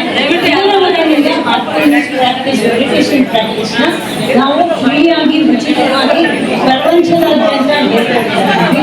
ಅದಕ್ಕೆ ಸಂಬಂಧಪಟ್ಟಂತೆ ವಿಷಯಗಳನ್ನು ನೀವು ತಿಳ್ಕೊಳ್ಳೋಕೆ ಇಷ್ಟಪಡ್ತೀರಿ ಅಂದರೆ ನಂತರ ಬೇರೆ ಕಾರ್ಯಕ್ರಮವನ್ನು ಒಂದು ದಿನ ಸ್ವಲ್ಪ ಅದಕ್ಕೆ ಸಮಯವನ್ನು ಮೀಸಲಾಗಿಟ್ಟು ಮಾಡಬೇಕಾಗಿದೆ. ಇವತ್ತು ಜಸ್ಟ್ ಇಷ್ಟೇ ಹೇಳಕ್ಕೆ ಇಷ್ಟಪಡ್ತೀನಿ. ಇದು ಉಚಿತವಾಗಿ ನಡೆಸುವಂಥ ಒಂದು ಕಾರ್ಯಕ್ರಮ. ನಮ್ಮ ಆಶ್ರಮ ಬಂದು ಬನಶಂಕರಿ ಆಶ್ರಮ 2nd ಸ್ಟೇಜ್ನಲ್ಲಿದೆ, ಅಲ್ಲಿ ಬರಬಹುದು. ಮತ್ತೆ ಅಂತ ಹೇಳಿದ್ರೆ ಇದು ಕೇವಲ ಸ್ಪಿರಿಚುವಲ್ಗೆ ಮಾತ್ರ ಅಂತಲ್ಲ, ನೀವೀಗ ಸಾಮಾಜಿಕ ಎಲ್ಲ ನಾನು ಅನೇಕ ಬೇಕಾದಷ್ಟು ಕನೆಕ್ಟ್ ಪ್ರೋಗ್ರಾಮ್ಸ್ ಕಾಲೇಜ್ಗಳಲ್ಲಿ ಅರಿವು ಮೂಡಿಸೋಕ್ಕೆ ಅಂತ ಯುವಕರಲ್ಲಿ ಮಕ್ಕಳಿಗೆ ಸ್ಕೂಲ್ನಲ್ಲಿ ಎಲ್ಲ ರೀತಿಯಿಂದ ಹೇಗೆ ಅವರಲ್ಲಿ ಒಂದು ಒಳ್ಳೆ ನಡವಳಿಕೆ ವರ್ತನೆ ಅದಕ್ಕೆ ಸಂಬಂಧಪಟ್ಟಂತೆ ಫ್ರೀಯಾಗಿ ಕಾರ್ಯಕ್ರಮಗಳಲ್ಲಿ ಬೇಕಾದಷ್ಟು ಕನೆಕ್ಟ್ ಪ್ರೋಗ್ರಾಮ್ಸ್ ಸೊ ಇವತ್ತು ಇದು ನಿಮ್ಮನ್ನೇ ಬಂದು ಇಷ್ಟು ವಿಷಯ ಹಂಚಿಕೊಳ್ಳೋಕ್ಕೆ ಇಷ್ಟು ಟೈಮ್ ಕೊಟ್ಟಿದ್ದೀನಿ ಟ್ರಸ್ಟ್ನವರಿಗೆ ಮತ್ತು ಎಲ್ಲರಿಗೂ ಸಹ ವಂದನೆಗಳನ್ನು. ತಮ್ಮ ಹೆಸರು ನನ್ನ ಹೆಸರು ಡಾಕ್ಟರ್ ಎನ್ ವಸಂತಕುಮಾರಿ, ಸೈಕಾಲಜಿಯಲ್ಲಿ PhD ಕೌನ್ಸಿಲಿಂಗ್ ಬೇಕಾದಷ್ಟು ಮಾಡಿದ್ದೀನಿ. ನಾನು ಪಣಿಪ್ರಸಾದ್ ಬೀರ್. ನಾನು AGS ಲೇಔಟಲ್ಲಿ ಒಂದು ರೀಟೇಲ್ ಸ್ಟೋರ್ ನಡೆಸ್ತಾ ಇದ್ದೀನಿ, ಗುರ್ರಾಗುಂಡ ಸ್ಟೋರ್ಸ್ ಅನ್ನೋ ಹೆಸರು. ಇವತ್ತು ಚಲೋ ಮಂದಿರ್ ಕಡೆಯಿಂದ 2ನೇ ಅತಿ ದೊಡ್ಡ ಕಾರ್ಯಕ್ರಮ ಆಗಿದೆ. ಅದು ಬಂದು ಸೌಭಾಗ್ಯವತಿ ಅಂತ ಹೇಳಿ, ಅದರಲ್ಲಿ ಮಹಿಳಾ ಸಬಲೀಕರಣ. ಇವತ್ತು ನಮ್ಮಲ್ಲಿ ಡಾಕ್ಟರ್ಸ್ ಬಂದಿದ್ದರು, ಇನ್ಸ್ಪೆಕ್ಟರ್ ಬಂದಿದ್ದರು. ಅವರು ಪ್ರೊಟೆಕ್ಷನ್ ಈಸ್ ಬೆಟರ್ ಅನ್ನೋದನ್ನ ಹೆಂಗೆ ಹೇಳಿಕೊಟ್ರು, ಅದ್ರ ಜೊತೆ ಪ್ರಿವೆನ್ಷನ್ ಈಸ್ ಆಲ್ವೇಸ್ ರಿಕ್ವೈರ್ಡ್ ಅನ್ನೋದನ್ನ ಎಷ್ಟು ಚೆನ್ನಾಗಿ ಹೇಳಿಕೊಟ್ರು. ಇದರಿಂದ ಇವತ್ತು ಕಲ್ತಿರುವಂಥ ಎಷ್ಟೊಂದು ವಿಚಾರಗಳು ನಮ್ಮ ಸಮಾಜಕ್ಕೆ, ಮಹಿಳೆಯರಿಗೂ ಬೇಕು, ಹಾಗೆ ಎಲ್ಲ ಗಂಡಸರಿಗೂ ಬೇಕು. ಹಾಗೆ ಇನ್ನು ಮುಂದಿನ ದಿನಗಳಲ್ಲಿ ಇನ್ನೂ ಹೆಚ್ಚಿಗೆ ನಮ್ಮ ಚಲೋ ಮಂದಿರ ಕಡೆಯಿಂದ ಕಾರ್ಯಕ್ರಮ ಮಾಡ್ತೇವೆ. ನಮ್ಮ ಗೌಡ ಅಂತಿದೆ, ರಾಯಚೂರು ಡಿಸ್ಟ್ರಿಕ್ಟ್ ಸಿಂಧನೂರು ತಾಲೂಕು ಸಿಂಗಾಪುರ ಗ್ರಾಮದಿಂದ ಚಲೋ ಮಂದಿರ್ ಟ್ರಸ್ಟ್ ವತಿಯಿಂದ ಸೌಭಾಗ್ಯವತಿ ಕಾರ್ಯಕ್ರಮವನ್ನು ಅತಿ ವಿಜೃಂಭಣೆಯಿಂದ ಯಶಸ್ವಿಯಾಗಿ ತ್ಯಾಗರಾಜ ನಗರದಲ್ಲಿ ಇರುವಂಥ ವಜ್ರಕ್ಷೇತ್ರ ದೇವಸ್ಥಾನದಲ್ಲಿ ನಾವು ಅಂದುಕೊಂಡಿರೋದಕ್ಕಿಂತ ಹೆಚ್ಚಿನದಾಗಿ ಬೆಂಬಲ ಸಿಕ್ಕಿದೆ. ಆದ ಕಾರಣದಿಂದಾಗಿ ಇನ್ನು ಮುಂದೆ ಸೌಭಾಗ್ಯವತಿ ಈ ಅಡಿಯಲ್ಲಿ ಇನ್ನೂ ಹೆಚ್ಚಿನ ಯಶಸ್ಸುಗೊಳಿಸಲು ಆ ದೇವರ ಆಶೀರ್ವಾದ ಇರಬೇಕೆಂದು ಹಾಗೂ ಈ BP ನ್ಯೂಸ್ ಚಾನಲ್ನವರಿಗೆ ತುಂಬ ಧನ್ಯವಾದಗಳನ್ನು ಹೇಳಲು ಇಚ್ಛೆಪಡುತ್ತೇನೆ. ಚಲೋ ಮಂದಿರ್ ಟ್ರಸ್ಟ್ ವತಿಯಿಂದ ಸೌಭಾಗ್ಯವತಿ ಕಾರ್ಯಕ್ರಮ ಹಮ್ಮಿಕೊಳ್ಳಲಾಗಿದ್ದು, ಈ ಒಂದು ಸೌಭಾಗ್ಯವತಿ ಕಾರ್ಯಕ್ರಮ ಮೊದಲು ಮನೆ ಕುಟುಂಬದ ಸಂಸ್ಕಾರದ ಜೊತೆಗೆ ಮುಂದಿನ ದಿನಗಳಲ್ಲಿ ಹಲವಾರು ಕಾರ್ಯಕ್ರಮಗಳನ್ನು ಇದೇ ರೀತಿಯಾಗಿ ಮುಂದುವರಿಸ್ತಕ್ಕಂಥ ಕಾರ್ಯಕ್ರಮಗಳು ನಡೆಸಬೇಕಂತ ಒಂದು ನಿರ್ಣಯ ಆಗಿದೆ ನಮ್ಮ ಚಲೋ ಮಂದಿರ್ ಟ್ರಸ್ಟಲ್ಲಿ. ಈ ಮುಂದಿನ ಕಾರ್ಯಕ್ರಮಗಳು ಯಾವ ರೀತಿ ಇರುತ್ತಂದರೆ, ಜನಸಾಮಾನ್ಯರಿಗೆ ಅವಶ್ಯಕತೆ ಇರತಕ್ಕಂಥ ಕಾರ್ಯಕ್ರಮಗಳನ್ನು ಹಮ್ಮಿಕೊಳ್ಳತಕ್ಕಂಥ ಮುಂದಿನ ದಿನಮಾನಗಳಲ್ಲಿ ಇನ್ನೂ ಹಲವಾರು ಯೋಜನೆಗಳು ಕನಸು ಕಂಡಂಥ ವಿಚಾರಗಳು ನಮ್ಮಲ್ಲಿವೆ. ಜನಸಾಮಾನ್ಯರು ನಮಗೆ ಯಾವ ರೀತಿ ಸಹಕಾರ ಕೊಡ್ತಾರೆ ಅದರ ಮೇಲೆ ಕಾರ್ಯಕ್ರಮಗಳು ರೂಪರೇಷೆ ಮಾಡ್ತೇವೆ. ನಮ್ಮ ಹೆಸರು ನಾಗರಾಜಗೌಡ, ಸಿಂಗಾಪುರ್. ನಮ್ಮ ಚಲೋ ಮಂದಿರ್ ಟ್ರಸ್ಟಿಯಲ್ಲಿ ಕಾರ್ಯದರ್ಶಿಗಳಾಗಿ ಕೆಲಸ ಮಾಡ್ತಾ ಇದ್ದೀವಿ. ಎಲ್ರಿಗೂ ನಮಸ್ಕಾರ. ನನ್ನ ಹೆಸರು ಶಿವಪುರಂ ನಾಗೇಶ್ ಶೆಟ್ಟಿ, ಚಲೋ ಮಂದಿರ್ ಟ್ರಸ್ಟ್ನ ಅಧ್ಯಕ್ಷರು.